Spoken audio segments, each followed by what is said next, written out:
Le cancer, un mot qui inspire la crainte chez beaucoup, est une bataille menée sur plusieurs fronts. Parmi les armes les plus efficaces de notre arsenal se trouve la radiothérapie, une pierre angulaire du traitement moderne du cancer. Cet outil puissant utilise des rayons à haute énergie pour cibler et détruire les cellules cancéreuses, offrant espoir et guérison à des millions de patients dans le monde. La radiothérapie joue un rôle crucial dans le traitement d'un large éventail de cancers, travaillant souvent en tandem avec d'autres thérapies comme la chirurgie et la chimiothérapie. Sa précision et son efficacité en ont fait un élément indispensable du paysage oncologique, fournissant des traitements curatifs et améliorant la qualité de vie d'innombrables personnes. Les progrès de la technologie de la radiothérapie au fil des ans ont été tout simplement remarquables. Depuis l'époque des appareils à rayons X rudimentaires jusqu'aux systèmes sophistiqués guidés par l'image que nous avons aujourd'hui, la radiothérapie a parcouru un long chemin, devenant plus sûre, plus précise et plus efficace dans la lutte contre cette maladie complexe. Au fond, la radiothérapie est une approche hautement ciblée du traitement du cancer.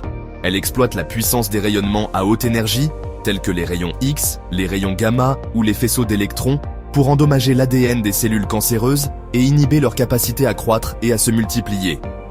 Ces rayons à haute énergie agissent en brisant les liaisons chimiques qui maintiennent l'ADN ensemble, perturbant ainsi efficacement le code génétique qui ordonne aux cellules de se diviser et de se répliquer.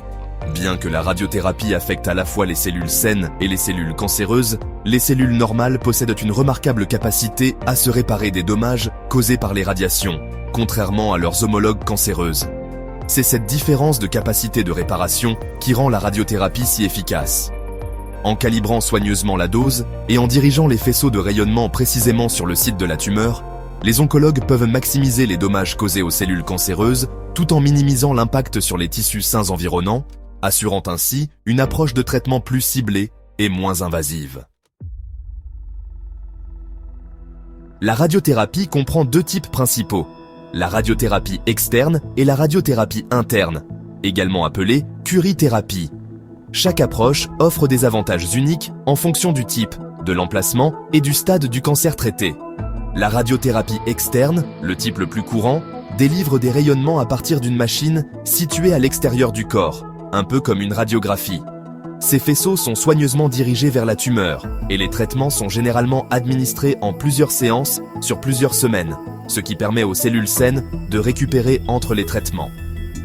La radiothérapie interne, quant à elle, consiste à placer des sources radioactives directement à l'intérieur du corps, à proximité ou à l'intérieur même de la tumeur.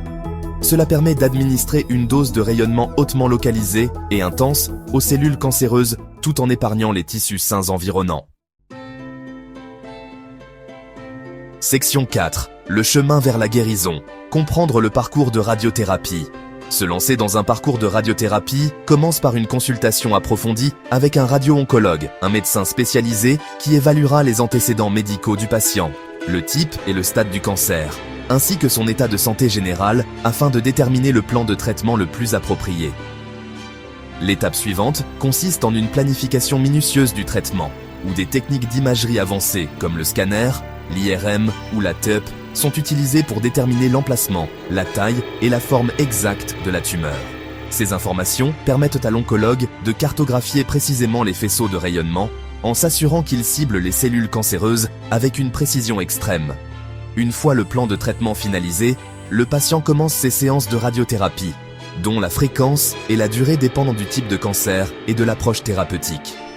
Tout au long du traitement, des examens réguliers et des imageries sont effectués pour surveiller la réponse de la tumeur à la thérapie et apporter les ajustements nécessaires au plan de traitement. Section 5. Gérer les effets secondaires et assurer le bien-être des patients. Bien que la radiothérapie soit un outil puissant dans la lutte contre le cancer, il est important de reconnaître que, comme tout traitement médical, elle peut s'accompagner d'effets secondaires potentiels. Ces effets secondaires varient en fonction de l'emplacement de la tumeur, de la dose de rayonnement et de l'état de santé général du patient. Parmi les effets secondaires courants, on retrouve la fatigue, l'irritation cutanée dans la zone traitée et la perte d'appétit. Ces effets secondaires sont généralement temporaires et ont tendance à disparaître une fois le traitement terminé. L'équipe soignante fournit aux patients des conseils et un soutien complet sur la gestion de ces effets secondaires, assurant leur confort et leur bien-être tout au long du parcours de traitement. Il est important de se rappeler que les progrès de la technologie de la radiothérapie ont considérablement réduit l'intensité et la fréquence des effets secondaires. Les techniques modernes, associées à des mesures de soins de soutien, garantissent aux patients un parcours de traitement plus fluide et moins inconfortable. Section 6.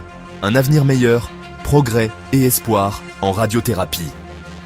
Le paysage de la radiothérapie est en constante évolution, la recherche et les progrès technologiques ouvrant la voie à des traitements encore plus précis, efficaces et respectueux des patients. De nouvelles techniques, comme la protonthérapie et la radiothérapie guidée par l'image, repoussent les limites du possible, offrant un nouvel espoir aux patients atteints de cancers complexes ou difficiles à traiter. La protonthérapie, par exemple, utilise des protons au lieu de rayons X pour administrer les rayonnements, ce qui permet une plus grande précision dans le ciblage des cellules tumorales, tout en minimisant les dommages aux tissus sains environnants. Ceci est particulièrement bénéfique pour le traitement des cancers situés près d'organes critiques, tels que le cerveau ou la moelle épinière. En regardant vers l'avenir, le domaine de la radiothérapie est extrêmement prometteur.